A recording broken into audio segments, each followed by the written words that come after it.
Hello, welcome to the Nintendo Bros podcast. I'm Pete, And I'm Derek. and we talk about video games, Nintendo, all sorts of things, because we're both gamers and we're both brothers. Yes, we're both brothers with each other. With each other, we're game brothers. We're not just brothers to other people, we're actually biological brothers.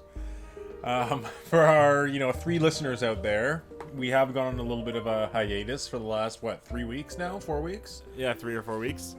I mean, we've been pretty busy, but it's just that time of year where there's not really a ton of news. Like E3 is the big bang of news, and then it's kind of like a slow trickle until, I don't know, September or so. Yeah, I mean, we got the Nintendo Switch OLED announcement, but otherwise nothing too major so far. But we summer. talked about that. But I mean, there's not usually any big game announcements during this time. So I mean, like, it'd be weird for a developer to, in the middle of July or August, announce their new big game. Yeah, I think we know pretty much all the lineups for 2021 now, so I don't think we're gonna get any more big bombs dropped. Certainly not. And I mean, I know there used to be the GDC, the Game Developers Conference, in I think Germany that happened in August. But I don't know if that's happening this year because of COVID. And I also know that that's not usually a place that games are unveiled. It's usually a place where games are they show more of a game and they do hands-on with games. Mm-hmm. But because we haven't talked in so long, we actually have some exciting things to talk about today. There actually is some news, Nintendo and non-Nintendo news. Start us off. Pokemon Snap got DLC, 3 new stages, with the day-nights making it six new stages. Wait, are you serious right now? Did you not know this? I've been away. I want to play this right now. Wow, it's already out. It was announced like a week ago, and it came out yesterday. I must have been away at a cottage where I had no service, and then by the time I came back, it was like already off the front page of the news.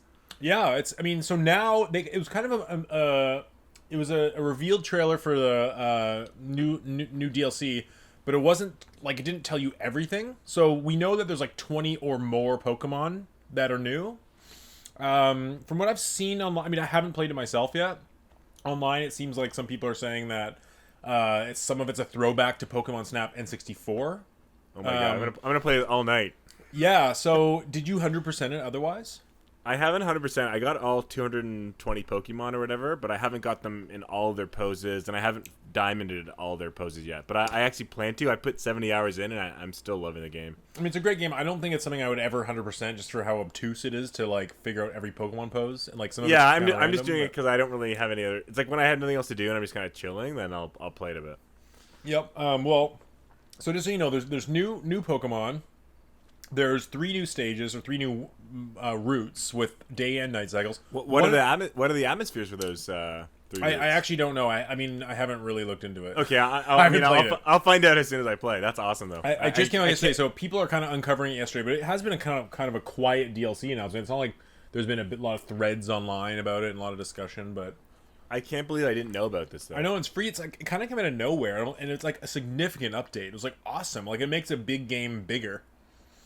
I believe one of the new quote-unquote new stages is actually just a new path in the Florio stage.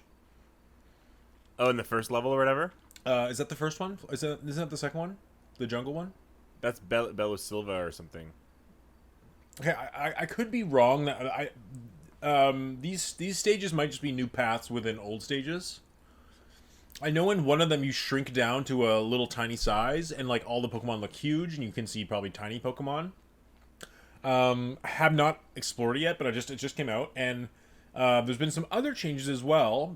Some of the changes to the UI, like now if you quit out of a stage, like in the middle of a stage you press quit, you can skip the photo segment, and like little things that are just small improvements. Okay, oh my god, like quality of life improvements. Yeah, that's what I'm totally. And also one that was interesting to me was the search options for other players' photos has been changed. So my biggest complaint about the online function of this game originally was that I was seeing the same 20 pictures load up all the time, and I felt like the exploring new pictures option was like broken. Mm-hmm. And I would put some pictures up, and like it seemed like no one was seeing them. So I'm hoping this new search option update fixes that. I definitely plan to jump back in. I convinced my friend to get it, and when we hang out, what we do is we take turns. And we call it snapping. We're like, hey man, let's hang out. We'll do some snapping. And we it's funny because we'll like each take pictures, and then we'll kind of like choose which one together, and then we'll like guess what the score will be. We'll be like, oh, this will be around 2,500, and he'll be like, no, it'll be like 3,500, and then we'll kind of make it like a little bit of a Price is Right game. Oh, nice. So it's actually a really fun game to take turns with somebody. So yeah, that was actually pretty exciting, and out of nowhere, it's one of those things that I'm a little surprised that they didn't tell us that there would be DLC when the game came out, because it would have probably increased the review scores a little bit and got people a little more excited about it. Do you think this DLC was? I mean, I guess I don't know how in depth or how much there is to it, but I'm just curious if they had already planned to do this, depending on no matter what, or it depended on how well it sold. Well, I mean, my limited knowledge of game development says that they would have had to known about it because the game came out in April, and I don't know if they could have in 3 months done this. I don't know. Maybe they did. Yeah, I haven't. I mean, I haven't played it, so I don't know. I also think they must have expected it to have high sales. I mean, I know it sold really well, but they must have expected high sales. So I imagine they were finishing the game up, and they said, "Oh, let's make a few more stages." I actually, in my heart of hearts, think this is probably the only DLC we'll get. Yeah, and I mean that's okay. I didn't expect any. This is awesome. Yeah, and there's already a ton of content in there, so this is just kind of a nice welcome surprise. I don't think there'll be any more, though. I mean, that's my prediction. I think if there is any more, it'll probably be paid, and maybe it'll come like in the fall. But I still doubt it. I mean, I think these 3 stages are kind of loosely based on the other stages. It's not you're not getting like an all brand new area. I don't think. I'm betting more so you either get a big DLC next year, or they'll work on new Pokemon Snap 2 that'll come out late 2022 or even 2023. I highly doubt they're going to have a new Pokemon Snap ready for next year. I mean, we waited 21 years for this one. You think it's going to be 2 years for the next one? Honestly, I don't know. The Switch is on fire, and Pokemon Company knows it.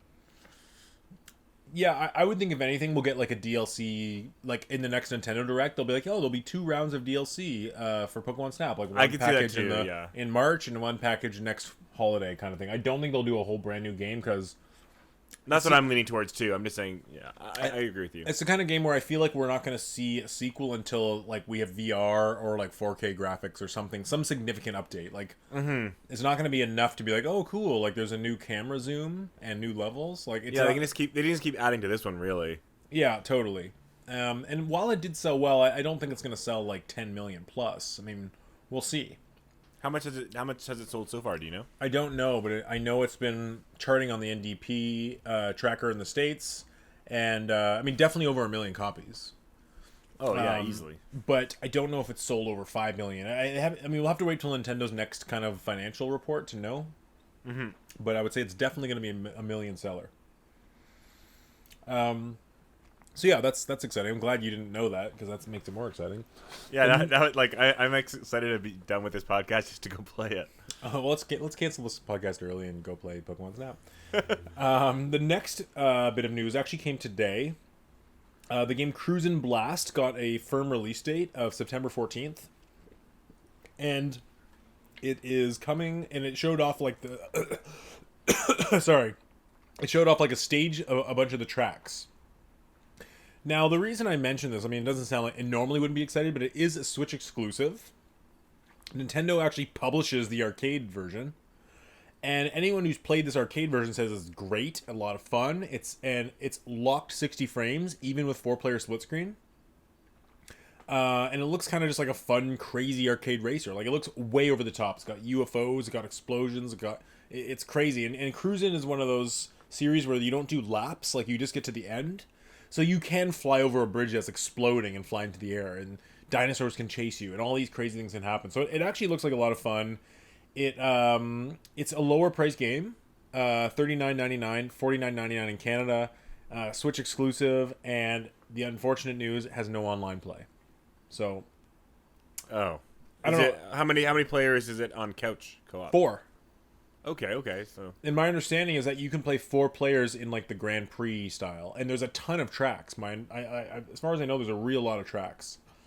I mean, yeah, that's pretty cool. I mean, I wish it out online. I mean, online to me is such a deal breaker. Like playing online, especially with an arcade racer, it kind of changes how fun it is. But yeah.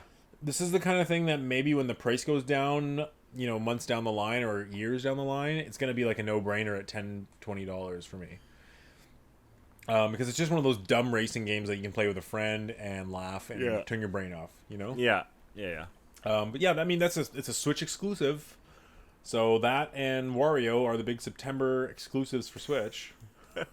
I think I would put Wire a little higher on the priority over that, but yeah, I mean they're both discount price, so.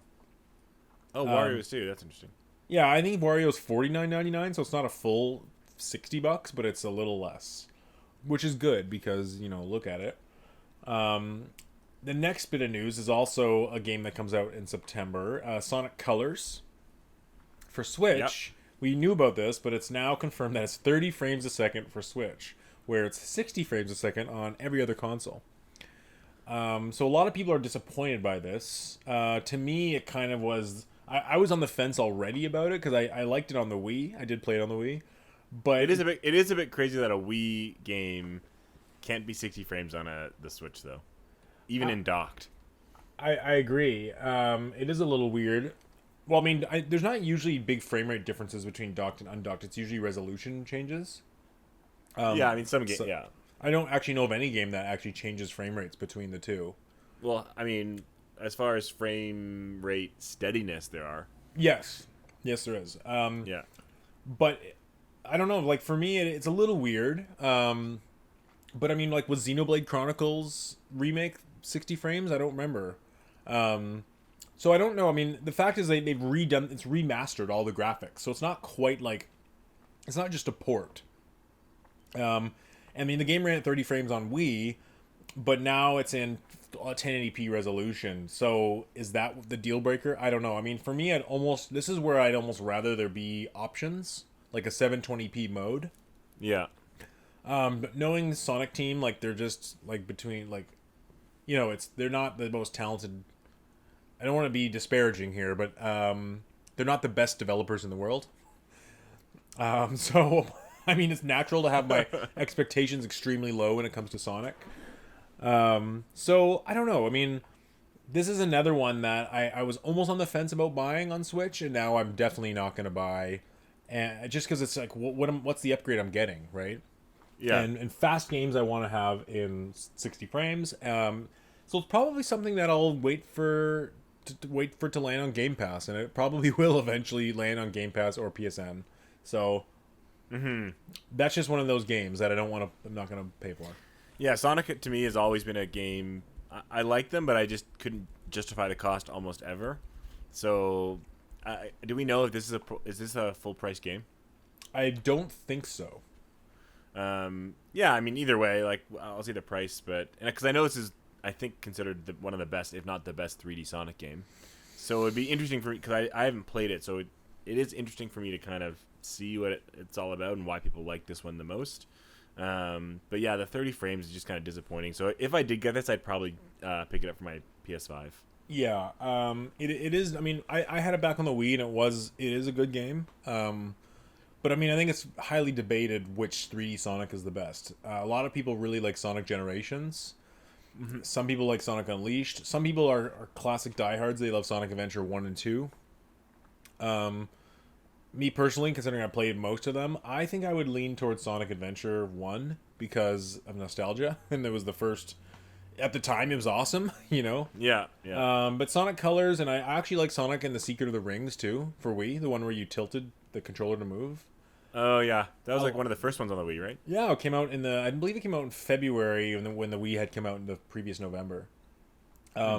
So, I don't know. I'm kind of, I don't know. Sonic Mania is probably the only Sonic game I'll end up owning on Switch. But for my GameCube, I did pick up Sonic Adventure 1 and 2. So I have those on GameCube. Not cheap, by the way. Really? Yeah, they weren't. I mean, it was $50 each. Wow, each? Yeah, each. So it was $100 for both. Okay, I mean, I did fire up Sonic Adventure 2 a little bit and played the first level. I mean, it's fun. It's dated. Yeah, I'm sure a lot of those games are. I mean, it is from what, 2000, 2001? But anyway, or I think it was 2002 it came out on GameCube and 2001 on Dreamcast. But anyways, we're not a Dreamcast podcast. The next bit of news, I'm sure you may have heard about this one. Horizon Forbidden West delayed till Q1 2022. That's not official though, but Bloomberg is usually pretty accurate. Is it not official? I thought Sony made it official. Oh, did they? I didn't see that. I only saw the Bloomberg post about it. So I know it. I know it was. They said it was going to happen, and then I think people kind of said, "Oh, it's not official yet," but I believe now it is official. It still says Sony's still quiet on potential Horizon Forbidden West delay. You're right. I mean, yeah, you're right, but it's so widely reported that I don't know. I feel like that's the kind of game considering I'm betting it is delayed, but I'm betting they're just picking the time of when to say it. Yeah, like maybe they'll release a brand new trailer and be like, "Oh, it's coming February 10th." You know what I mean? Yeah, I think they want exactly. They want to have a big trailer that's awesome and have an actual release date confirmed. Yeah, because the last thing they want to do is say, "Oh yeah, it's slipping, guys. The release date's slipping," and then like a few months later, be like, "Oh, it's coming in May." Like it's not strong PR. I just think it's very different from them making a tweet or saying it's delayed till it's not coming this year versus saying it's coming February 7th. Like it. You're right for PR. Yeah, and exactly. To their credit, they never actually said it was confirmed for this year. No, never. Yeah, they said it was. Well, they did at the very beginning of the very first time it was announced. When was that? Was that at the PlayStation 5 unveiling? I think so. Yeah. I mean, and I know. God of War was supposed to come out this year too, right? Of course. I take everything with a grain of salt and those kind of things. At this rate, I think God of War will be a 2024 title. I think 2020. Actually, I don't know. I think 2022. I'm gonna bet still 2022. Huh. Okay. Well, I mean, it's funny. It's just relating back to Nintendo. It's just kind of funny how these different developers announce things. Here we. It's like I kind of say sometimes that maybe Nintendo should just lie about what year their games are coming out to get people excited and be like, oh yeah, like this is coming out next year, and then throughout some point in the year be like, no, it's coming out next year now.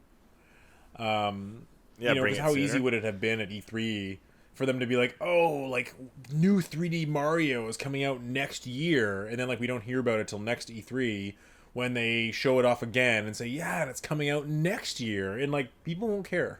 They don't. Microsoft did it all last generation. Yeah, but the only thing that it's not about care. I think people have already, how do I phrase it? They have an expectation that Sony and Microsoft titles and most third parties will be delayed and let them down. And I think they know that Nintendo really doesn't do that. They kind of show games right when they're confident of a release date. They give a release date and they're pretty good at sticking to them. It's very rare for Nintendo to kind of play that game. And I think that actually, you're right. It could build hype if you announce it 3 years early. But I think also it makes people really confident in Nintendo's announcents. It's not vaporware. It's not a vapor release date. It's kind of like, this is it. Yeah, think of Metroid Dread. Got announced. We have a date in a few months. I have no doubt it's going to hit that target. Like, there's not a doubt in my mind. No, it's probably already finished. Yeah, but if you think of other games or other companies that would announce the first time it's shown a game, I would never ever predict Sony. I would never ever predict Microsoft games to show something and say, especially a first party exclusive, and say it's coming out in 3 months for sure. They'd never do that. Yeah, you're right. Do you think Halo Infinite could get delayed? Now that it's had a beta, I don't think so, unless people hated the beta, but it doesn't seem like they did. You're right. A beta usually is a sign. And, the thing I'm kind of gathering now with video games is that it almost seems like, I don't know this because I'm not a game developer, but it seems like you almost need like your game to be finished 6 months before it comes out. Because you need that time, not only for marketing and printing and all that, but you actually want to test the game, right? You want to do the little tweaks. Like, you don't want to have to patch it after it comes out. I'm not a developer either. I don't necessarily agree with that. I think they test the game as they do it nonstop, and almost every single game nowadays does have a day one patch. There's almost no games that don't. You're right. Well, Nintendo games don't. most Nintendo games do have a day one patch. Do they? I'd say it's about 50-50 on that. Yeah, I don't know. I agree. I'd agree. Not every single. And I'm one, not saying right. they don't patch their games, but I mean, it just seems like something like Metroid Dread, for example. I feel like that was finished by E3. Like the game was actually finished. And now what they're doing is they're polishing, they're getting feedback, they're tweaking little control things. They're probably making little tweaks here and there. Maybe fixing some menus and things, and maybe adding concept art and behind unlockables, hidden unlockables. But I don't think they're actually developing the game. I think that's Nintendo's strategy. Like Nintendo probably said, okay, well, October's a good time to release that. And I actually prefer that method because it means the games are stronger when they release. But I don't know. I guess it depends on the developer. It depends on what their pedigree is, and it depends if they're behind schedule or ahead of schedule, or they're rushing for launch or this or that. But you're right. Like something like Metroid Dread, and another game I feel really strong is going to come out and be polished is Forza Horizon 5. Just because that developer's now on their 5th one, and they came out strong at E3, and they're like, this is the exact release date. Like, we don't have a release date for Halo Infinite, but we have a release date for, I think it's November 9th for Forza. And I think, I mean, you said this is their 5th one, but it's also racing games, especially if you're doing multiple iterations, you're not going to get the same kind of level of bugs as rehauling an entire new game in a new setting, a new world, a new, I know it's not a different setting, but for Halo, for example, the open world concept, they have to think about all those AI, you're right. Exactly, where racing games, it's they've already done tracks before, they've already done the open racing kind of concept before, they know how the cars are going to maneuver, they know the physics behind it, so it's not like there's a lot of unknowns that they're kind of testing. I'm sure they're making tweaks, but I think iterations like that are easier to predict how long it will take to get right. Yeah, but I mean, then again, we have games like Far Cry 6 and Deathloop, and those games are definitely iterative. Because Deathloop's clearly based on the same engine as what Dishonored. Yeah, I agree, but again, even with Deathloop, the game format is completely different than Dishonored. Yeah, true. And there's AI and bugs and level design. And online. There's online counter co-op or whatever it's called. Yeah, where something like Forza, you're right. Like they kind of just need to take the physics and things from Forza 4, apply it to a new map, and then do some tweaks here and there. And exactly. So anyways, Forza Forbidden West being delayed, it brings about an interesting conversation, because it's kind of like, well, what does Sony have as an exclusive when Nintendo's got a bunch of games, Microsoft's got a bunch of games? Does Sony have a PS5 exclusive? I mean, they have Deathloop, which is coming to PS4. Oh, you mean an actual PS5 exclusive? Well, I guess you're right. Xbox doesn't have any exclusives in that mindset either. But is there a big PS5 exclusive this year? Well, again, I would say Deathloop. I would say maybe Ghostwire Tokyo, if that's, again, I have a feeling it's vaporware now. Kina, if that's going to be a big hit, who knows? But, I mean, it isn't it's not an exclusive, I guess. I don't think Kina's coming to Xbox, though. Oh, okay. Yeah, I think it's not right away. Is it coming to PC? I mean, I guess I'm talking within consoles. What can, when Microsoft is touting Halo and Forza, and Nintendo's touting Metroid and Shin Megami Tensei 5 and Pokemon, what is Sony going to be touting and advertising with? I agree. So, I think it's Deathloop. I think Deathloop. I think they really, really wanted Horizon Forbidden West to hit, and that's why I think that there's a chance that they're waiting, because they might be trying to push a little bit harder. They might be moving a team over to help try to get this done, because they might be saying, damn, we need to get a game out. But on the other hand, the PlayStation 5 is selling ridiculous amounts. All the consoles are. I know, but I'm saying it's not like PlayStation is, or Sony is sweating, going, "Oh my God, we have our console isn't selling, our games aren't selling." I think they're doing quite well, but to miss a holiday and not have a first-party exclusive at a holiday is a big miss. Well, it's also interesting because, I mean, they also do, side note, they have a Ghost of Tsushima Director's Cut, and they have Death Stranding Director's Cut. So those Right. could maybe be seen as exclusives. But I mean, it's just interesting because in the past, like literally the past 5 or 10 years, Sony has always kind of had that big, has had a holiday exclusive.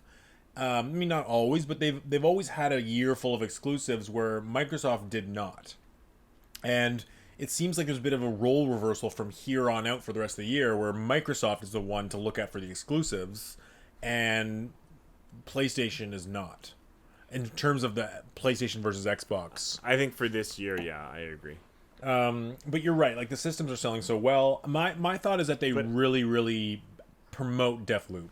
I'm going to give one counterpoint. Not that this is necessarily going to happen, but there was that rumor, and I know it didn't happen, of PlayStation or Sony having a like their own E3 conference this summer.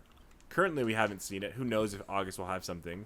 But you know, it's not crazy for them to say, "Hey, our November game is a standalone Last of Us 2 multiplayer game." Yeah, factions. Yeah, like they could be making that a standalone game, getting it out for November, and saying that's our big holiday multiplayer title. Maybe I don't know.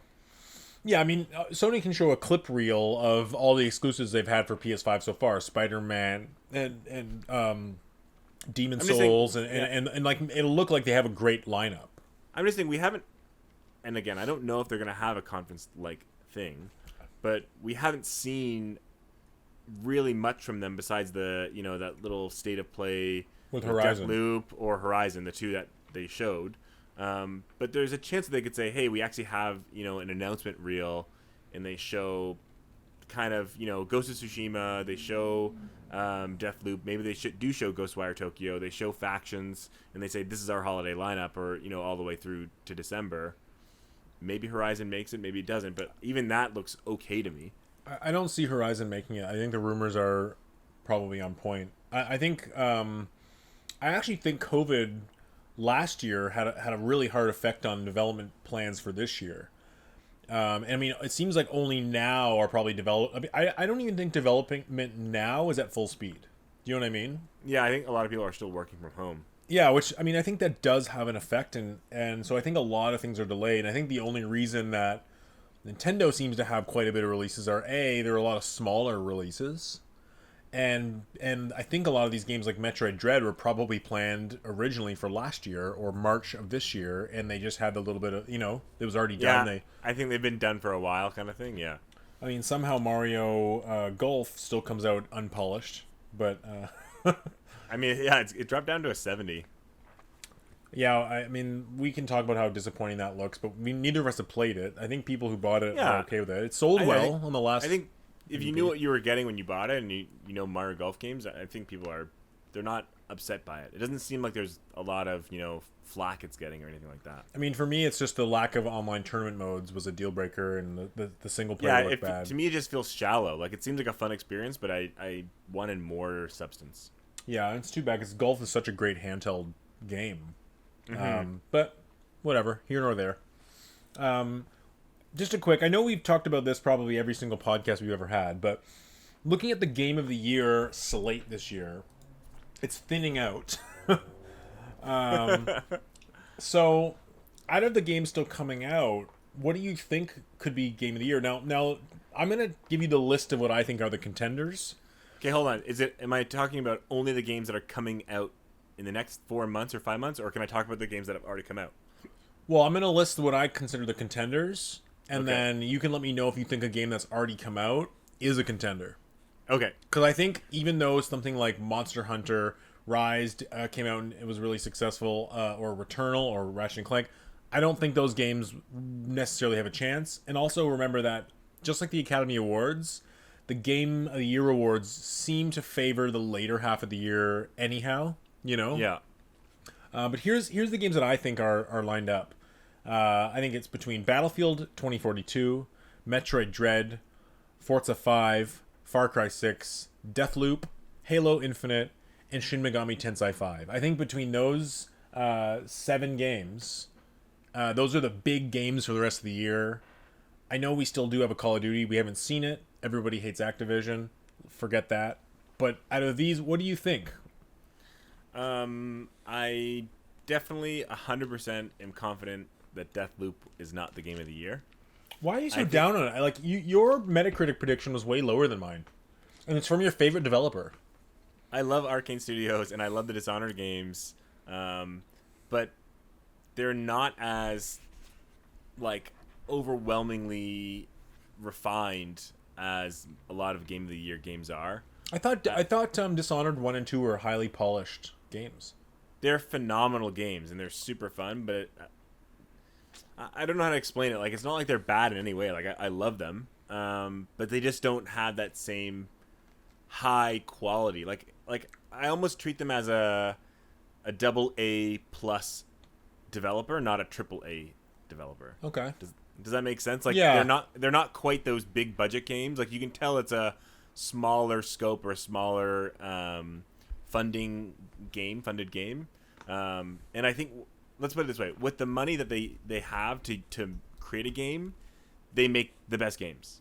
But they don't have hundreds of millions of dollars or disgusting amounts of money to pour into games and create The Last of Us 2. It will never be that level. So I just don't think Deathloop. It might be a lot of people's favorite game of the year, and I think it looks like probably it would be one of my favorite games of the year. But I don't think it would actually win Game of the Year awards. Interesting. I mean, I think there's a couple things going for it. I think it's been delayed a lot, so I think they've had extra time to polish it. And sorry, I correct myself. I know there's a lot of speculation about it coming to PS4, but it actually this year is only coming to PS5 and PC. And I believe the developer came out and said this game would not be possible on last-gen consoles. So yeah, I read that too. So I guess it's never coming to PS4. So there is something that's going to be special about it. It's going to be everyone's eyes are going to be on it being a PS5 first-person shooter exclusive.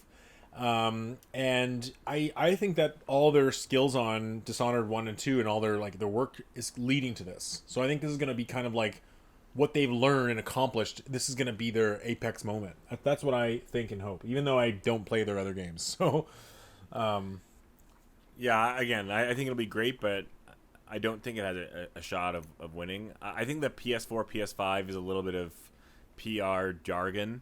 Yeah, same.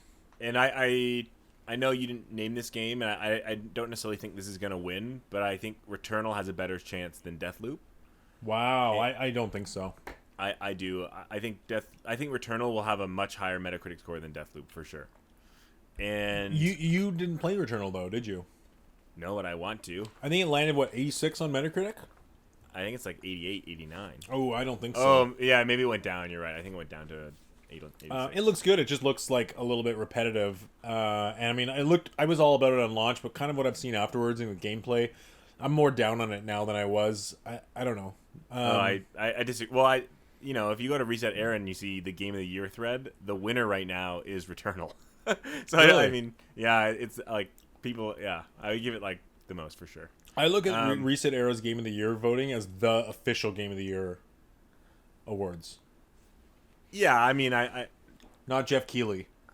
I mean those, but you gotta understand, like, those are also the hardcore people. So who knows? How are we evaluating this? Like, the most hardcore gamers decide, or the public decides, or as far as I know, critics decide. We could go on the highest Metacritic rating. You're right, but as far as I know, Reset Era or other I don't, other than NeoGAF, which I don't care about. Reset Era has the most amount of gamers voting. So there are gamers on there who just casually watch movies and play Mario Kart and Nintendo and mobile games. There are those people, and there's thousands and thousands of people voting. So even though maybe IGN will have their 30 journalists voting, it's not the same as having thousands of people voting for these games. Then if you think Reset Era is the definitive and what we're talking about right now, Reddit probably has something, right? I would say that Returnal has a much stronger chance than you're giving it credit for. Yeah, I think it can easily land on the top 10. I think it'll be the top 3. Wow, I don't think so. We'll you see. really think people love it that much? If you go on the most recent Game of the Year thread that was made like 2 or 3 days ago, and just read how many Returnal posts there are. Wow. Okay. Well, maybe I will. I mean, I'm surprised that many people have a PS5.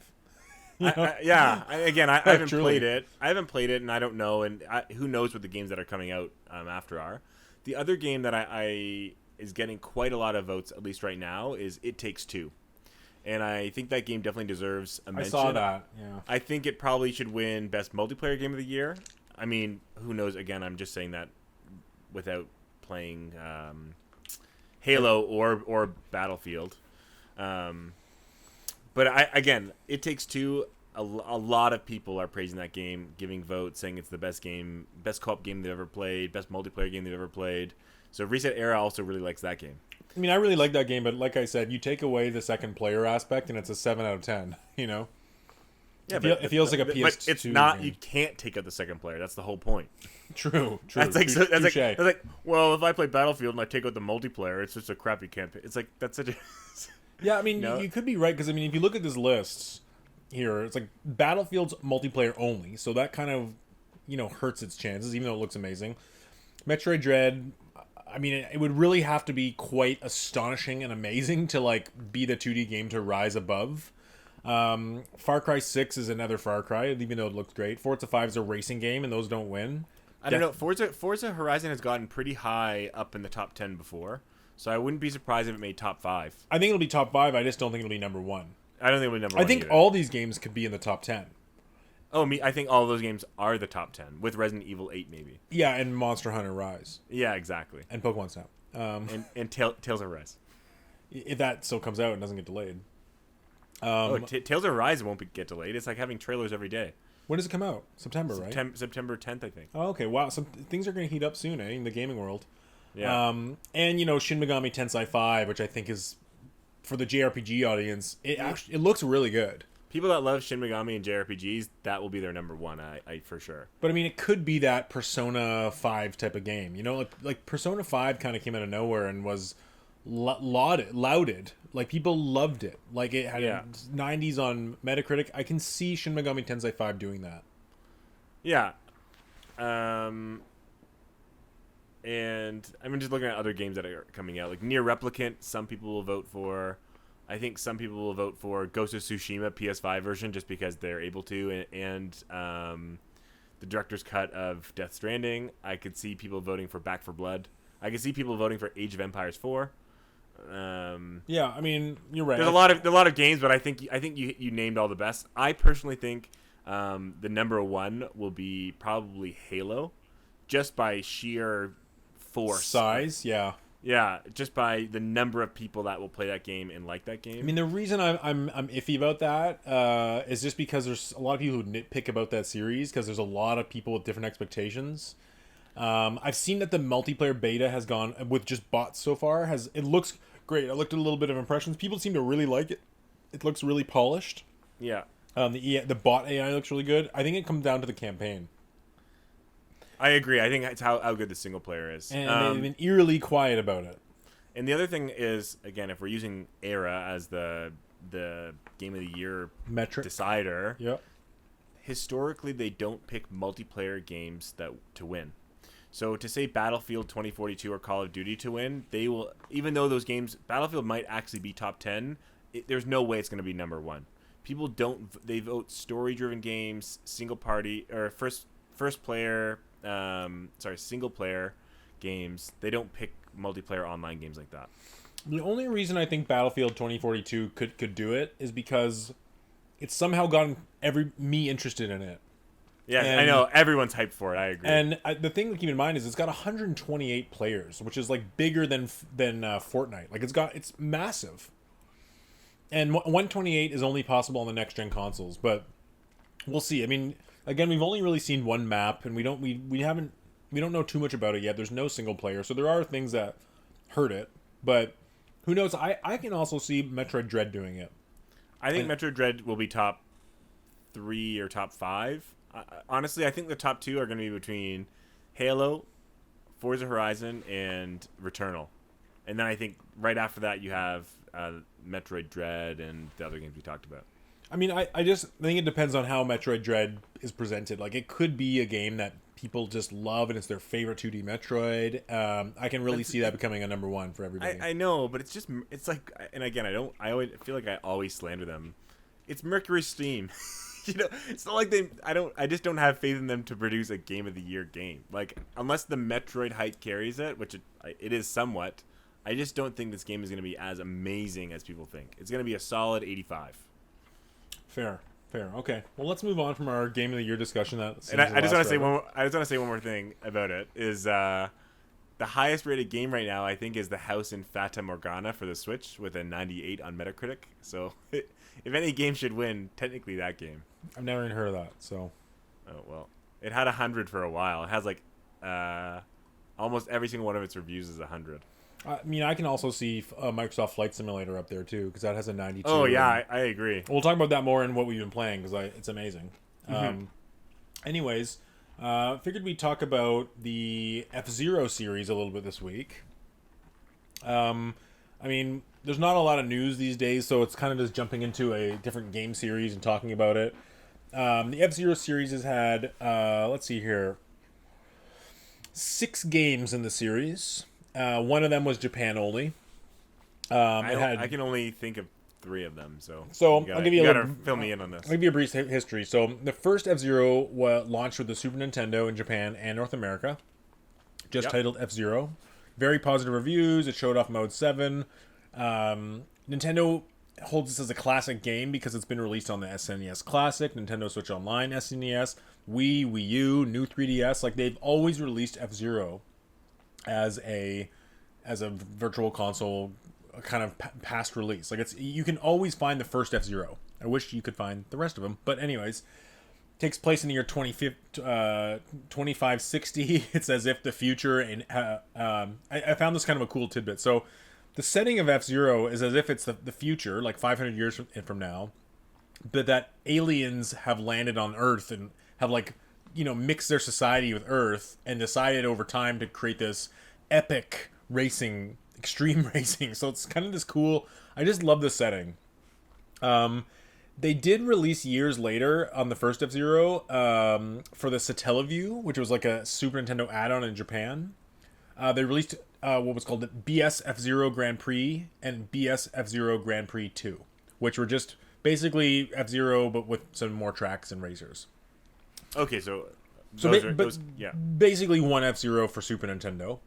And then in 1998, 8 years later, they released F-Zero X for the N64. Yeah, we never owned it, but we did rent it, I think, a couple times. I remember liking it but not loving it. We also did own F-Zero for SNES. I don't know if you remember that. F-Zero X for N64 was a locked 60 frames a second, which was considered one of the first games to do 60 frame a second racing with polygonal racers. Then a couple years later, I've never heard someone say polygonal. Polygonal?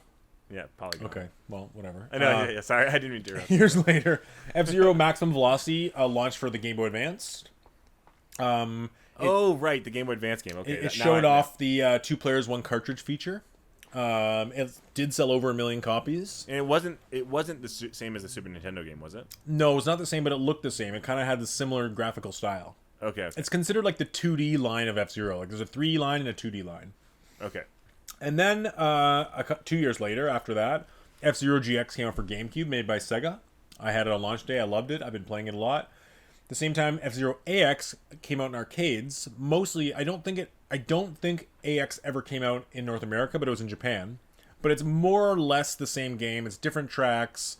The racing is done differently, but it's kind of like they were partner games, and there was ways you could bring your memory card. And F-Zero GX in Japan actually came with like a little bit of like a credit card style thing that you could bring to the arcade and save your times and stuff.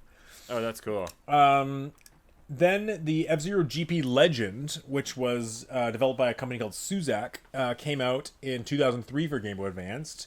Did not sell well, but it had decent reviews, and it had a story mode. It actually, I never had it, but it looks good. Like, it has a full-on story mode that you can choose between the classic racers, and each of them have their own missions. And there's a mission mode in GX that was really fun, but this one looks like not quite as fleshed out, but still fun side mode. I love mission modes in racing games. I think it's so fun. And then they made a sequel to GP called F-Zero Climax, but this was Japanese only. And it didn't have that great of reviews. It said it felt like more of an expansion. It did have a track editor, and it also has, if you even just look it up a video I did before this podcast, it has the best graphics of the 2D F-Zeros. Like they really found the perfect way to use that Mode 7 2D graphical style. And so there hasn't been an F-Zero since then, since like 2004. There was a point for the Wii U where Nintendo of Europe approached Criterion, the developer of the Burnout series, and now I think they're doing Need for Speed, and now owned by EA. And they said, "Can you make us an F-Zero game?" But the timing didn't work out. Didn't even get started. There's been things like the Blue Falcon in Mario Kart. There's been the F-Zero stages in Mario Kart. There's been the F-Zero thing in Nintendo Land. But F-Zero has been pretty quiet. I love this series. I remember we had the first one for Super Nintendo. I liked it. But I love F-Zero GX. And I love the setting. I love the style of the 80s kind of graphics. Sorry, the 80s art style and music. And I also think, it's credited as creating the futuristic racing subgenre. Like, actually the birth of it. We have Wipeout, we have Extreme G, but F-Zero is the birth of it. And it's also a series that always pushed the limits. Like, I saw this video, the guy kind of reviewing, and he's like, it's no other racing game has you go to over 100 kilometers an hour in literally one frame. Like, from zero, pressing A on go, it goes to, it's funny, he goes frame by frame, it's like 100, 300, and he kind of looked at other racing games with high speeds, like, the Fast Racing Neo series and Wipeout, and none of them are as impressive as X-Zero. None of them run at that 60 frames a second. And I've been playing GX a lot. I love that game, and man, it holds up so well. So anyways, Derek, what's your experience with this series? So I do remember us having the Super Nintendo F-Zero, and I played that not only on the Super Nintendo, but I believe it has come out, like you said. I think it came out in the 3DS Ambassador Club, right? No. So the 3DS Ambassador was only Game Boy Advance games, and none of those were. So where else would I have played? Where else would I have played F-Zero? The Wii Virtual Console. Then I played it on the Wii Virtual Console. Mm-hmm. I really like that game. It is a tough as hell game. Yeah. I remember, I could only get so far on certain cups, not even because of the AI, but just the levels themselves are punishing. Yeah.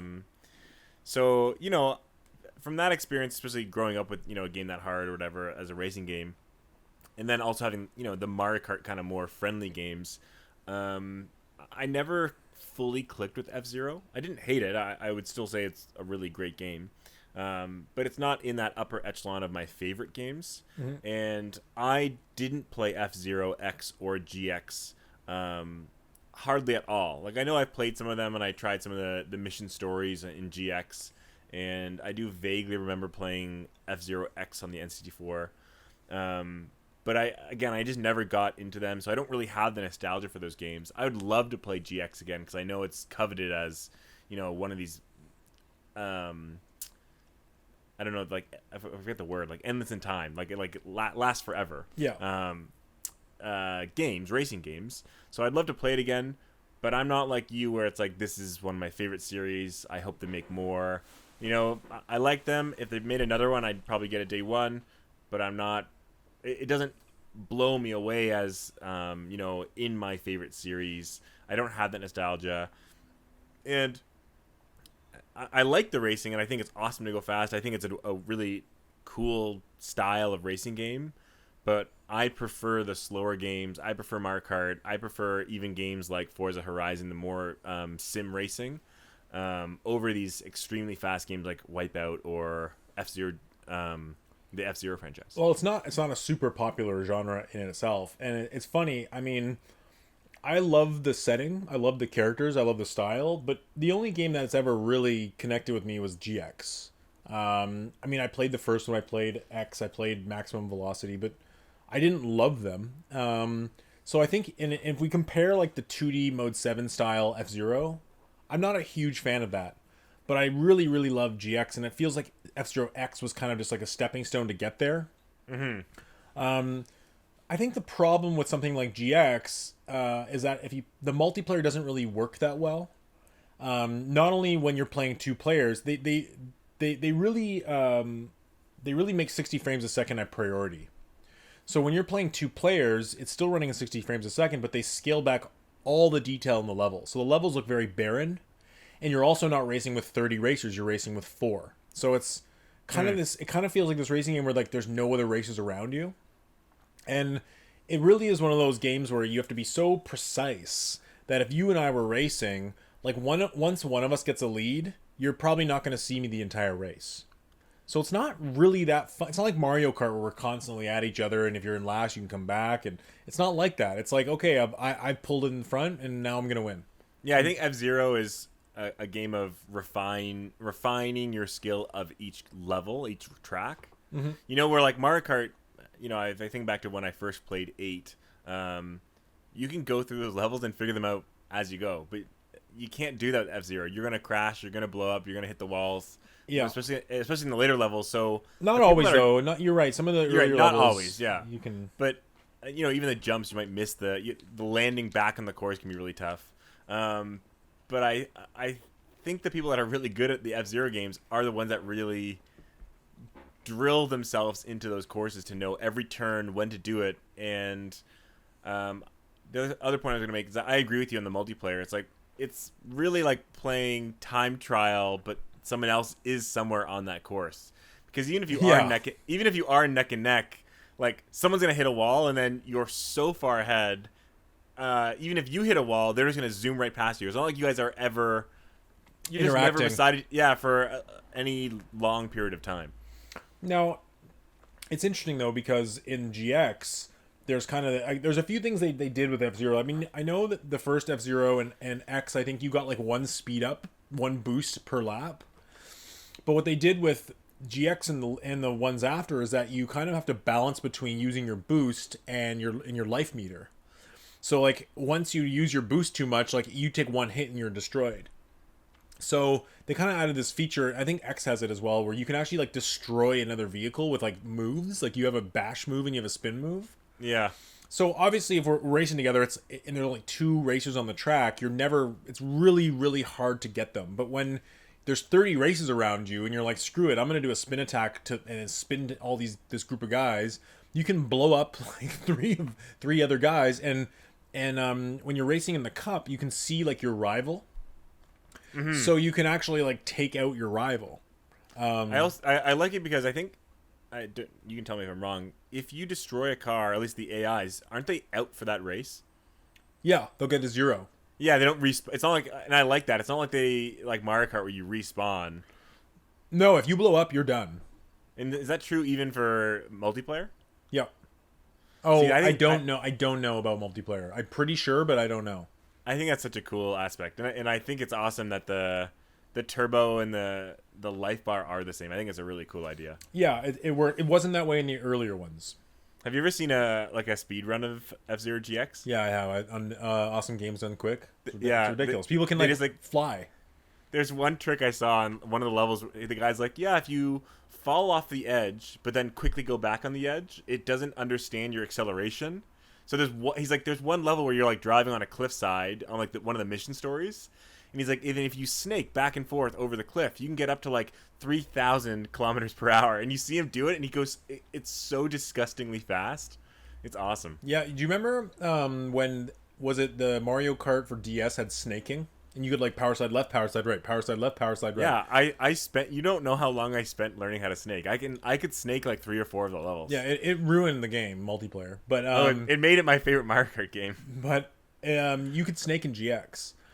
And I saw one guy snake so much that he was flying. Like he snaked off the course and was flying through the air. And it was like he flew to the end. It was amazing. But anyways, like I think there's a couple things they could do with a new GX. I know they interviewed Miyamoto years back and they asked him about a new F-Zero. And he kind of said, well, if there's a new way to control it, there's a new method of the game, like we'll explore it. But I think we're at that point now where with HD graphics and online, it's time to bring F-Zero back. Yeah, like they're making all these ports of old games. Like, just bring GX HD. That's what I'm saying. And the thing is, where it might not be as fun to have, multiplayer with one person. If all of those 30 other racers, like there's this, even when I'm playing F-Zero GX and there's 30 other racers on the course, like it's exhilarating. It's like, wow, like you feel like each one of those is actually a real person, and they're all characters, and they all have their backstories and artwork and ships. Like it's like a really thought out world. It's not just like generic cars and a guy named Bob. It's like and there's aliens, and Fox McCloud's dad is there. Like it's like there's like 60 racers. It's ridiculous. Yeah, it's really cool. And I think if it was an online mode or each of those were an actual player, it'd be a lot of fun. And I think it's one of those things where it's fun. Where Mario Kart you can have fun within one race. F-Zero GX would be really good within like a cup. So if you and I were playing and there's 28 other online racers, and maybe we're not bashing against each other and dropping banana peels, but it's kind of like, well, who can do the best with these 30 racers in these 4 races? And so it's like, if I notice that you beat me on the first one, then I need to do better on the next one, and it I think it could be a lot of fun and really addictive. I think that would be awesome. I don't think it'll ever happen on the Switch, simply because they don't have the internet Wi-Fi server power for that. Well, I don't know, because racing games are not as hard to do online. It's not like doing a fighting game where you require their input. It can very much guesstimate how you're racing. You know what I mean? Like, okay, yeah. Where the ping rate needs to be so high for a fighting game, especially like Smash Bros, because it's like, oh my god, every input, every move matters. We've noticed like a game like Mario Kart, if someone has like I can play Mario Kart 8 and it's flawless. Sure, once in a while I get kicked out. Sure, the voice chat app sucks, but it's always 60 frames.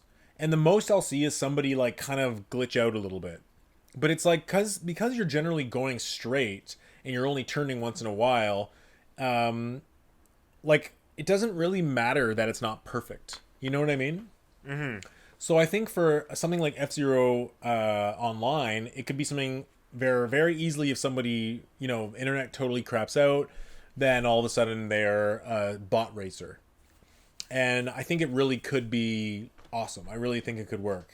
But we'll see. I mean, it's one of those games where they've always favored 60 frames a second. So can they do it? I don't know. I think if they did do kind of like an F-Zero GX port, like an HD remaster, they could nail the online. And who knows? I mean, who thought they were going to bring back Metroid Prime and Advance Wars and all these other things? And who knows? Yeah, who knows? I mean, right now it's unlikely, but yeah, I hope they do. I'd say it's unlikely because, it hasn't been around. They haven't released one in a long time. And even the ones they released 20 years ago didn't sell very well. Yeah, but again, like you said, they brought back Advance Wars, so nothing's impossible. The difference between the Advance Wars is, one, it's a much simpler game to make, and it's a indie developer way forward making it. Mm-hmm. It's a 1-to-1 remake. It's not like they're making a brand new Advance Wars with amazing cel shaded 3D graphics and they're doing like Fire Emblem where you're running through a town. Like, they're not doing that. Yeah. So to give us something exciting with F-Zero, I don't know if they're going to put the effort in because it won't be worth the sales. It's never been. But I can see them doing a GX remaster. Like, that's the only thing I really can see them doing. Me too. Yeah, I think they do a remaster before they did a new game. Yeah, it shuts the fans up and whatever. So we'll see. But, I mean, it's a great franchise, and hopefully it comes back. Yeah, I hope so too. I'd love to play it. Okay, so now on to the next segment of what have you been playing? Do you want me to go first, or do you want to go first? I've been playing a lot of games, actually, so I'll let you go first. Okay, so I've been traveling a fair bit, so I haven't... Did you bring your Switch? I did bring my Switch in handheld, and I didn't bring any games besides Pokemon Snap that was in it, but I didn't play that. Yeah, but for PlayStation, today I just played a little bit of Sackboy. I finally got the platinum of that game. Sorry, can I ask you a question about platinuming? Yeah. That's where you get every single trophy, right? Yeah. But aren't some of those trophies extremely obtuse to get? Like, beat it again and again with every character and stuff? In some games, yeah, but I don't get platinums in every game. So you had to probably beat it multiple times on multiple difficulties, right? No.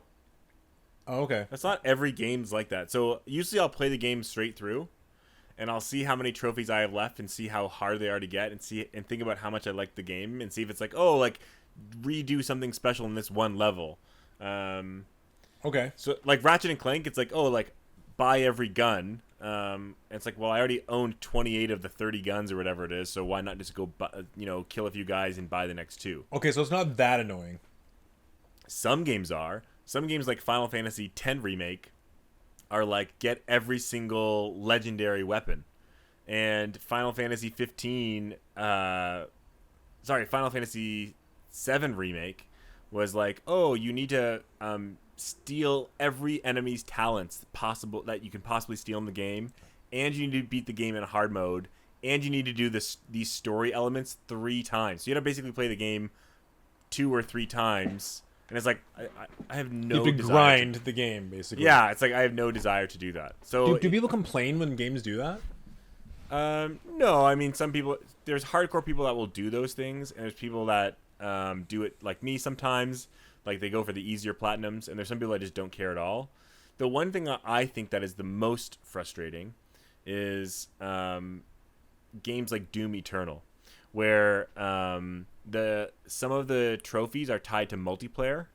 And I really love Doom Eternal's single player. If it was just single player trophies, I was actually tempted to be like, I'll play the game again, and I'll find the extra little secrets in each level, and get all the upgrades for each gun. I was like, I actually would do that. But then I was like, oh, I had to play 500 games online or something, and I tried playing 1 or 2 of them, and the only people that play Doom Eternal online right now are the people that are fucking good at it. So I'm like, there's no way I'm going to be able to win anything or get any of the other multiplayer trophies. So it kind of deflated me from actually playing the single player anymore. That's annoying. So you actually have to like get good at the online. Yeah. So it just kind of demotivated me a bit to play even the single player a second time. Because I'm like, well, if I had a little bit more of the drive to get the platinum, I'd play it again. But if you get a platinum, it basically means you 100% of the game, though. Not even that's 100% true, because some games have such easy platinums. It's like, there's 30 of these collectibles, and the trophy's for find 5 of them. Oh, okay. Yeah, so, I mean, you don't always have to find 100. You don't always have to 100% it, but most people consider a platinum means you've done all that the developer wanted you to do in the game. Interesting. Okay, I've never really engaged with any of that. I know Xbox has achievements, but I don't even look Again, at it. I don't really care. I have, I think, maybe 10 platinums, and they're usually from games that I really loved or wanted to keep playing, or that weren't too hard. Like Infamous Second Son. It's like, oh, I had a lot of fun beating that game. I loved using the powers. Like, I might as well run around the city and do a few more things. Mm-hmm. But anyway, so back to the games I've been playing. So mainly the Switch. I played a lot of Hades. I kind of put it down now. I finished up Golf Story, so that game's finally done. Yeah, really, really liked it. Lots of fun. I'm excited for the sequel, Sports Story, whenever that comes out. Maybe that'll come out this year. Surprise release. Yeah, it might. And I mean, that would be awesome. Golf Story was awesome. I think what happened to me is I was watching Mario Golf, and I wasn't really, I'm like, well, why should I get that when I have a golf game I haven't finished? And I can't recommend Golf Story enough. If you want a single player kind of fun campaign, it's really, really good. So it's just, I mean, I know probably our listeners I've played this before, all 3 of them, but I haven't. Is it basically just kind of like a golf game, but with like, I don't get. It's like a story golf game. So it's like you wake up, you go to the first course, and there's more RPG than you think. So like, you upgrade your character, yeah, but it's not just playing golf after golf. It'll be things like, oh, there's moles on the golf course, and you can drop your ball anywhere on the course, and you have to hit all the moles. So you can just like run around, drop your ball, and smack it at the moles. And then there's one course that's like, it's in a graveyard, and you have to do all these like really kind of creepy puzzles, and like it's not just playing the course, but after you kind of do some of those, the guy will be like, oh, like, why don't you play me in the 9 holes? I see. Okay, so it's got like a lot of side things to do. It's yeah, like what Mario Golf single player should be. Exactly. Yes. Exactly. Cool. It's got the same style as like a Game Boy Advance game. It looks like. I was almost like Game Boy Advance Mario Golf is kind of how I put it. Cool. Yeah, so I really like that. And then I didn't play much else. I want to play Transistor. That's my next game to kind of work through. I tried the Greek demo, because I know Greek comes out, I think, this month, actually, August 17th, if I do recall. Mm-hmm. yeah, so I played that a bit. It's okay. I didn't love it or hate it. I think I just need to see more and kind of see how reviews feel about it as it goes. It's a cool idea. For those that don't know about Greek, Greak, it's like a Metroidvania game, but you get to play 3 characters and you get to swap with them anytime. So there's a lot of kind of cool puzzles that go with it. The demo only has 2 characters that are playable, but even then it was pretty cool, and the characters are quite different. So it's worth checking out. There's a demo on Switch, and I think even on, I'm going to say PC, but it could be on other platforms as well. So yeah, I liked it. I want to see more of it, but it's not on my must-buy list right now. Okay. Is that all? That's it. I mean, I just got back today from a week cottaging, so I haven't really had a chance to play much. Hitman 3 is still what I'm working through. Okay. I mean, it sounds like I've been playing more games than you have recently. Yeah, for sure.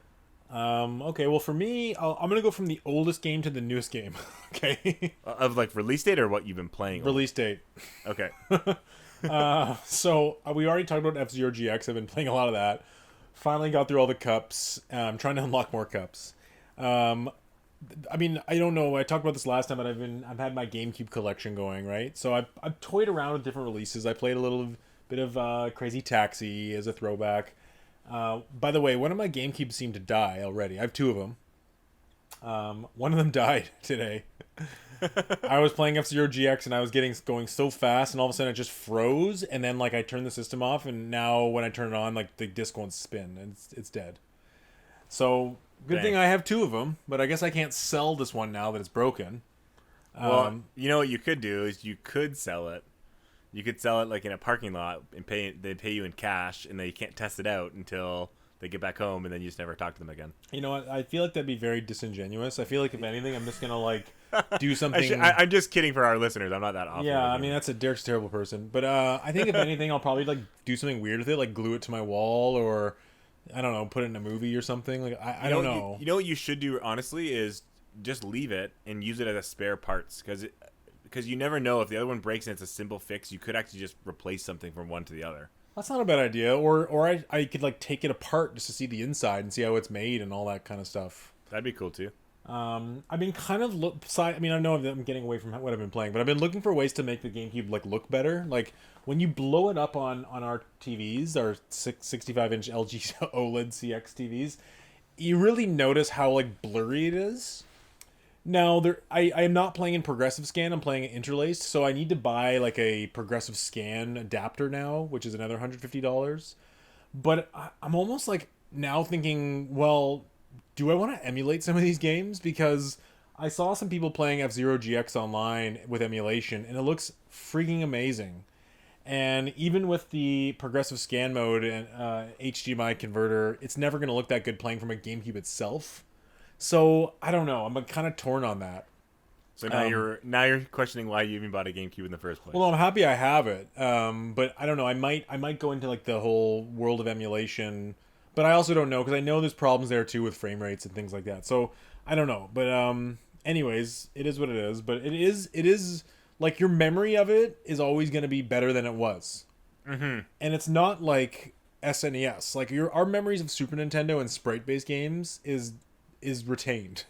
Yeah, it's pretty clear. When it comes to PlayStation, because PlayStation had a nasty pixelated look anyways, but when it comes to GameCube and like PS2 and probably Xbox, like your memory won't be the same. Like we're so used to seeing HD displays that to see something standard definition, especially blown up on an HD display, it looks extra worse. Like you know. I played a PC game. Like I had a nostalgia for a PC game we used to play with our neighbors. And which one? The Andrews. It's called Toonstruck. Oh yeah, Toonstruck by LucasArts. Yeah. So what's his name's in it? Christopher Lloyd. Yeah. So I remember playing with Eric when we were like 7, and like every time I went to his house, we played that game. So I decided to get it on Steam. I could only play for like 20 minutes because one, it looked so terrible on my computer, and I realized how boring of a game. Like it's a great game, but it's truly a text adventure game. And there's a lot of text, and the text is blurry. It's not a good size. It's slow to click through the text. I'm like, this game is a slog. Yeah, like it's point and click adventure games to me were never fun, even as a kid. to me that game was really fun as a kid, because there was a lot of puzzles in it too. But yeah, it was, yeah. Well, I've been thinking about it never actually again. recently. It's like, it's funny how some games age better than others. Because I also was playing GTA 5. And the game, I mean, I've been playing on Xbox Series X. It's on Game Pass. So I've been playing like the let's call it the Xbox One PS4 update. It's not the next gen, but it's not the PS3 360 version. Let's put it that way. But for one, it's 30 frames. I know they're releasing a 60 frames version, but the controls just are so bad. And it's just funny how, like, at the time, it's like, whoa, this is a big, crazy world. There's so much I can do. All those wow factors are now not there. So it really, what makes a game age well, it really, to me, comes down to control and game feel. And I think something like F-Zero GX will be infinitely playable forever because the controls are so good and the frame rate is lock solid 60. That's how I feel. Oh, keep going. I was gonna say, where something like even something from the Xbox 360 generation that runs at a 25 to 30 frames a second has now poorly aged. So it's just interesting to look at how games age throughout the years, and I'm almost looking back. It's interesting how Nintendo seems to do things that favor longevity in their games, like 60 frames a second, simple and easy play controls, no online, which is bad at the time, but now games are being shut off from the online is being turned off on all these games, so they don't age as well. So it's interesting, and I think point and click adventure games haven't aged very well either, just by the fact that we found so much better ways to like something like Disco Elysium in the modern Western RPG has kind of replaced what people would have loved from a point and click adventure game in the past. Because we had the game Monkey Island. I don't know if you remember us playing that. I remember that. I played that game a lot. It's great, but I mean, still, point and click games are obtuse, and you have to be exact, and you pretty much need a player's guide, or you'll be stuck forever. So maybe not the best aging the game design. Yeah, sorry. I was just gonna say I feel the same about games like Yoshi's Island or Link to the Past. Like they just still to this day, I could pick up Yoshi's Island, and I know my muscle memory will make it will feel and play, and I'll be just as good at it as I was. Or if I go back to a game, even like I'm gonna say Tomb Raider for the PS4, the very first one, or I think it's the PS3 even, but I played on the PS4. Moving the camera, you have that half second of input lag. To me, that is like it makes the game feel so sluggish and old. Where if I play again back to Yoshi's Island, it feels so responsive. It feels good to play, and I agree with you. Like it makes it timeless. Where any game that feels sluggish or slow in anything, even when you like open up a menu and it takes 3 or 4 seconds to like load the map, that sluggishness feels worse and worse as years go by. Oh yeah. I mean, I remember playing Animal Crossing New Horizon, and I found that the load time between going inside and outside, even though it's short, drove me crazy. And it's just like little things like that. And it's interesting. I got my console setup going, and I got my SNES Classic out, the one that I loaded hundreds of games on. And so I was with Vanessa, and we loaded up Teenage Mutant Ninja Turtles: Turtles in Time. And we beat the entire game in one sitting. And that game has aged beautifully. And I think there's something to be said about simple controls where, when you pick up a controller, and I don't know, there was a point of time when when we went from single shoulder buttons to double shoulder buttons, like, the PlayStation and PS2, and then all of a sudden Nintendo did it. I don't know, there's some beautiful simplicity to being like, no, you move, you hit, you jump, and that's it. Like, there is no reloading and camera and resetting the camera and secondary functions, and like it's just, there's a beauty to that play control and that style, and it was just, that game has aged so well. And that's another game we haven't really talked about in a long time, is that Ninja Turtles, what's it called again? Ninja Turtles Turtles in Time. No, the new one coming out for Switch. Oh, Shredder's Revenge. That game, I cannot wait for it. I cannot wait. It's like probably my most wanted game other than Metroid right now. I really hope it still comes out this year.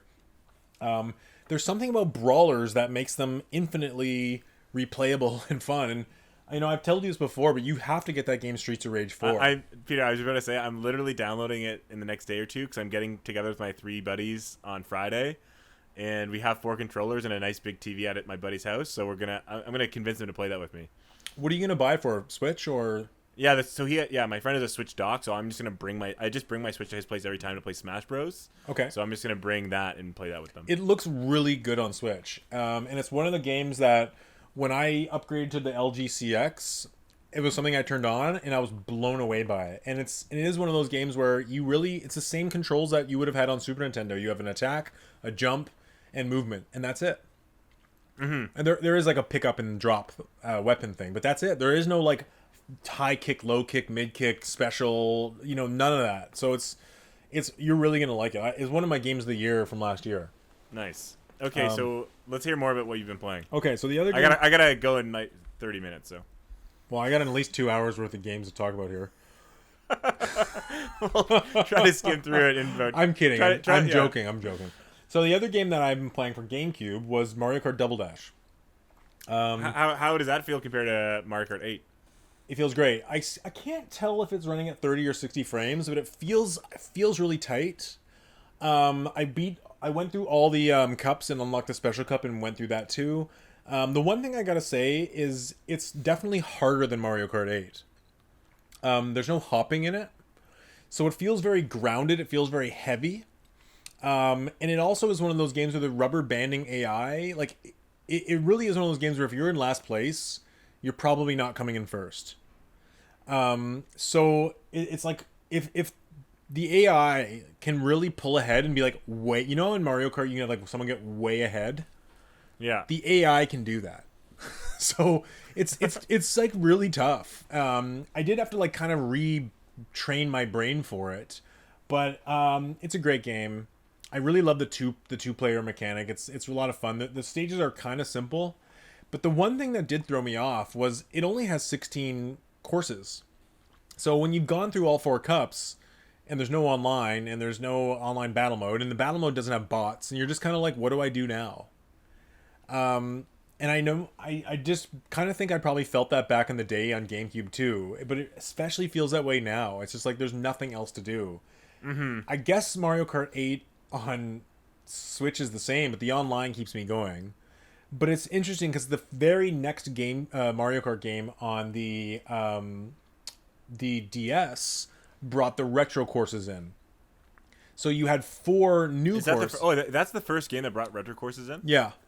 Oh, I did not know that. I thought it was the Wii. Okay, yeah. Well, the Wii version came out after the DS version. Yeah. So the DS version, like you had 4 cups of new courses and like literally double the races of the original. And 4 cups of old courses. It also had bots bots had online play and had a story mode. Like the DS version of Mario Kart is the pinnacle of. I told you it's my favorite. It's my favorite racing game. Favorite Mario Kart game besides 8. I think if I replayed it now, I don't know if it would hold up because 8 is so tight and the 3DS version is really tight. But it's definitely DS is up there. It's got so many modes and so much to do. Like it felt like a full-fledged game. Mm-hmm. But it's really really apparent going back to Double Dash.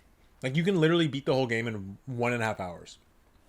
And there's nothing else to see. Literally. Yeah. If I'm with 4 players who are really into it, it'd be a lot of fun, but not really. Anyway, so that's kind of what I've been doing on GameCube. I've been playing a lot of Xbox Series X because a lot of new things have come out for it. But one of the games, right? Yeah, okay, I'm excited to hear this. 20 minutes, Pete. Okay, so one of the games that I told myself I had to finish up before jumping into these 2 new games was Titanfall 2. You had never beaten it before? No, I had beaten it before. I beat it on PS4. You just wanted to replay it? I wanted to replay it again in 4K, beautiful graphics. Okay. I love this game. It's like replaying it again, the campaign. I really, really love the controls. And now I feel like when I'm watching people play the new Halo, I'm like, oh, wall run. But they can't. And double jump. And like the controls are so good. It's so epic. I love everything about it. I even like the robot stuff because it's like slower and it's almost like a whole different game. But they recently, only on Xbox Series X, did they release a 120 frames mode. So I decided I was like, oh wow, I'm replaying this game. They have this 120 frames, so I switched to it, and it feels amazing. I swear, like you gotta try it. I don't think it's on PS5, but it's this frame boost mode. It does drop the frame rate down, the resolution down to like 1440p. So you do notice the image quality drop.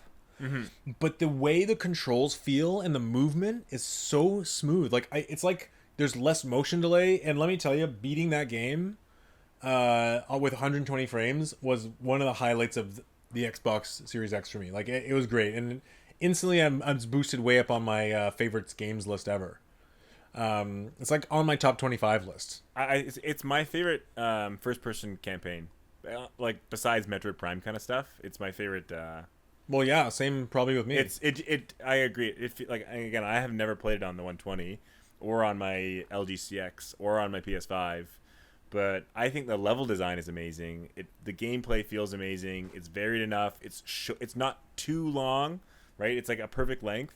And I totally agree with you what you said about other first-person shooters feel grounded. You feel stuck to the ground. Yeah. And I hate that feeling because it happened in playing Horizon, the first game, right around the same time as Breath of the Wild. Breath of the Wild. Yeah. Where you really, again, I still loved Horizon, but you do notice, you're like, damn, I really feel glued to the ground. Like, you really feel that, and I feel the same way with any first person after Titanfall 2. Yeah, I really hope they do a Titanfall 3. I don't think they will, but anytime soon. But I don't know. I never even played the multiplayer. But it's okay. The people that played are really, really good. I wonder if I still can on Xbox Series X. Probably. I think you could.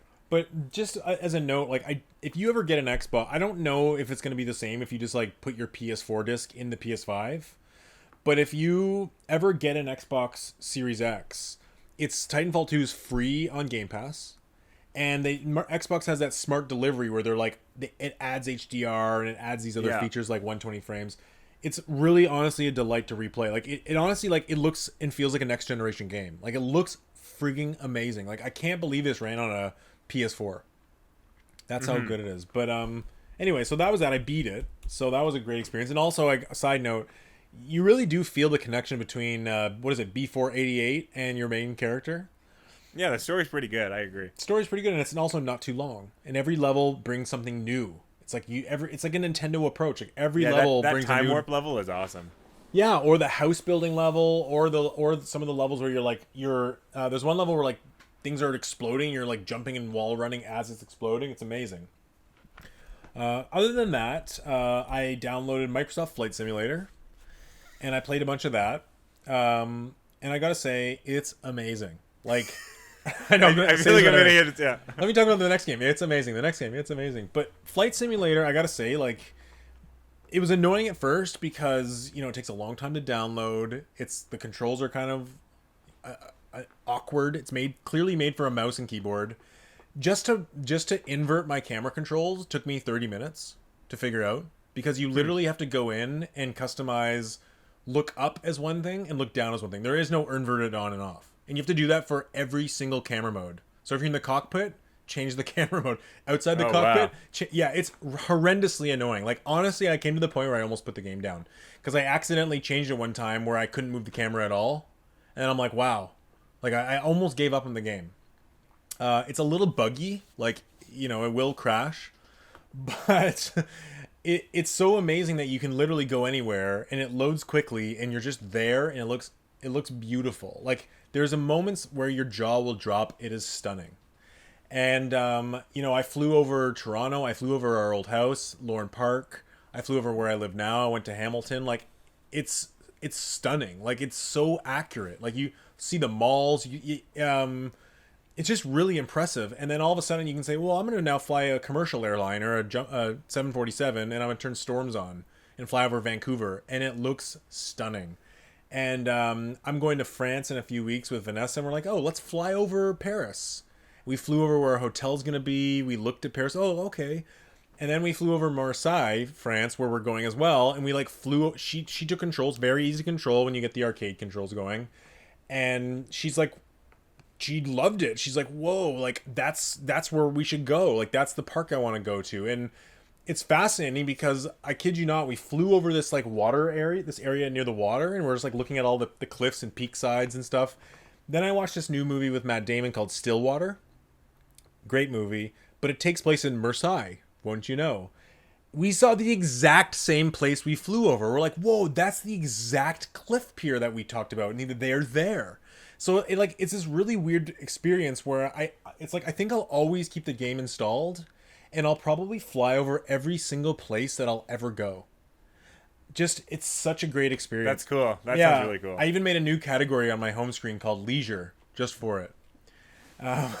But it's like I'm like actively like I'll be at work or wherever and I'm thinking, oh, I want to fly over like Las Vegas or Disney World or whatever.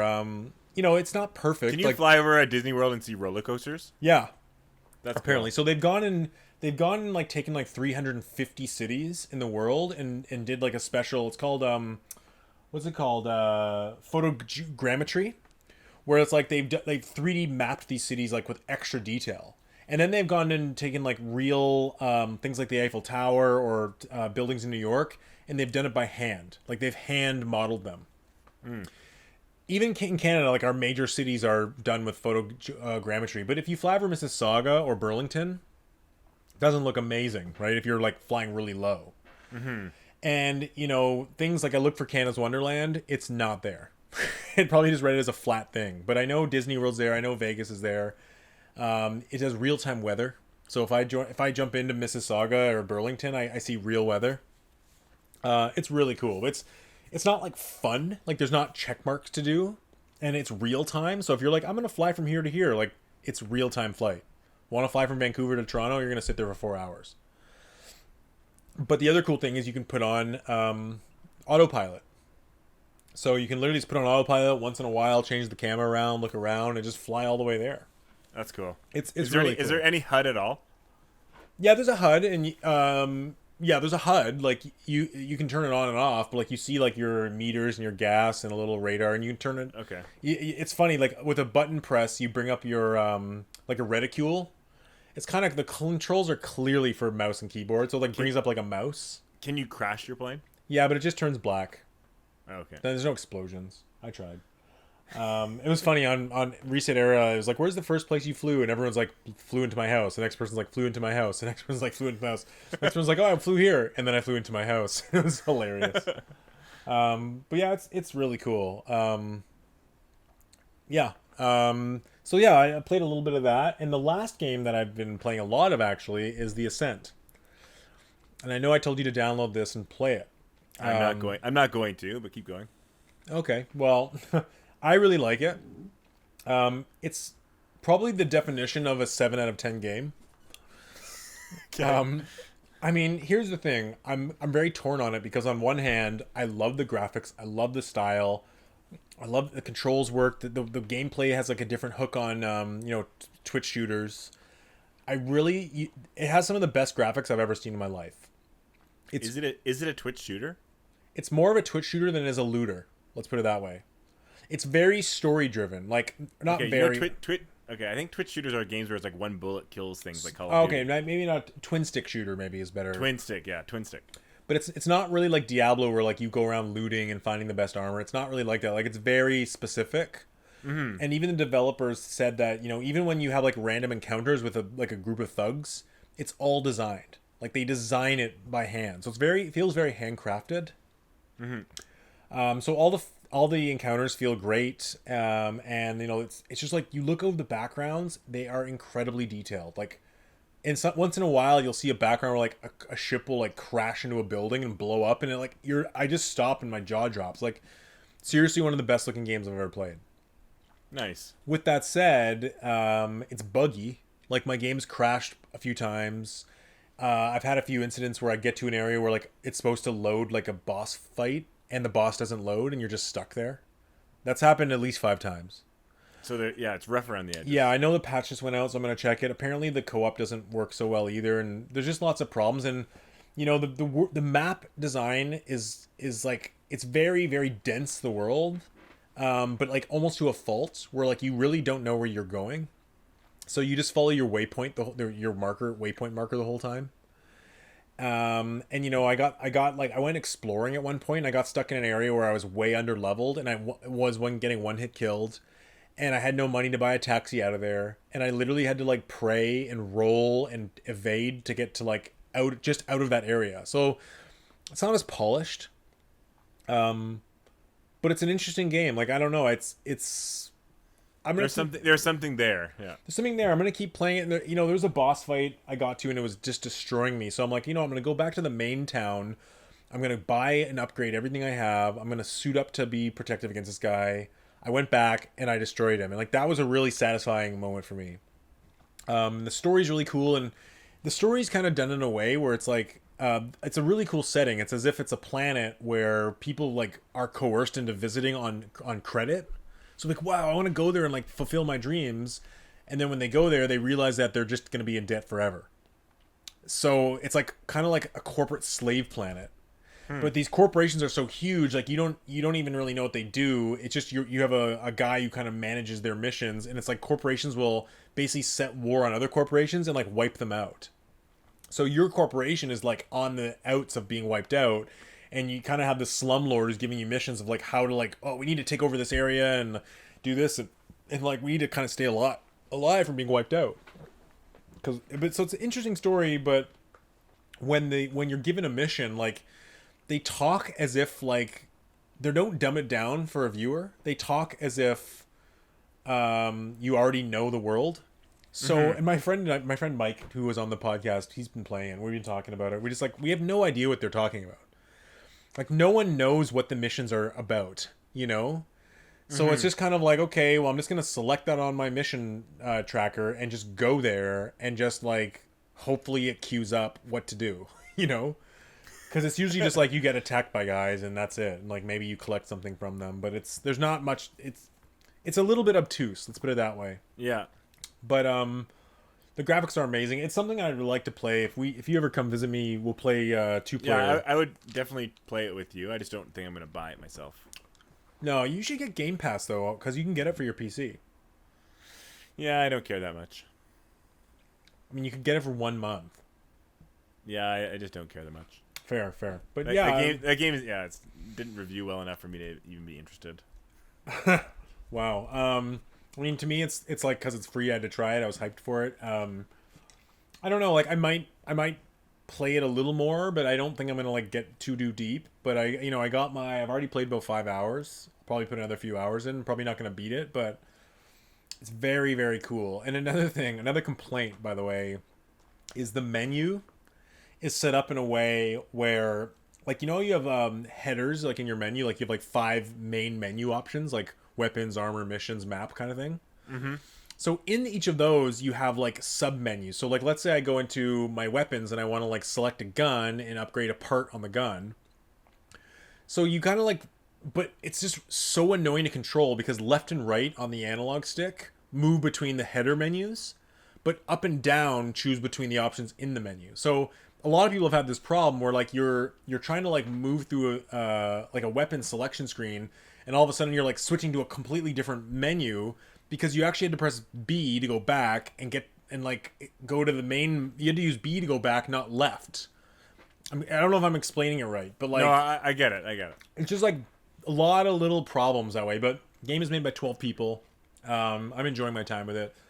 If I don't end up playing a lot of games this year, it'll probably end up number 10 or 9 on my Game of the Year list. So, okay, how much time do you have left, Derek? Not a lot of time. Okay, couple minutes. Okay, so the next category of topics here. What's the next game you're gonna buy? That's really just what I'm asking. Okay, the next game I'm gonna buy, I would say, the next game I already bought. Unfortunately, in some ways, we can talk about this on another day. Is Diablo 2.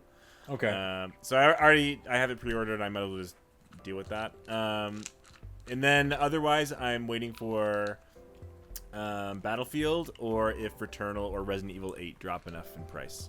Yeah, I'm definitely waiting for Resident Evil to drop in price. I feel like it will around Halloween. Yeah, and there's a bunch of indie games. I'm gonna get.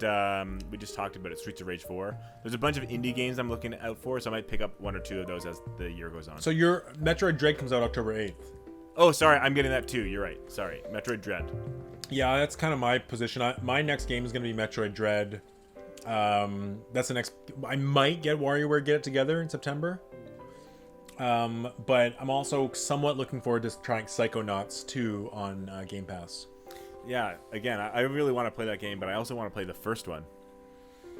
You know what? I don't think either of them are, in my humble opinion, like you and I coming from a world of 3D Marios, I don't think either of them are going to be worth buying. Yeah. I think they're both worth I agree.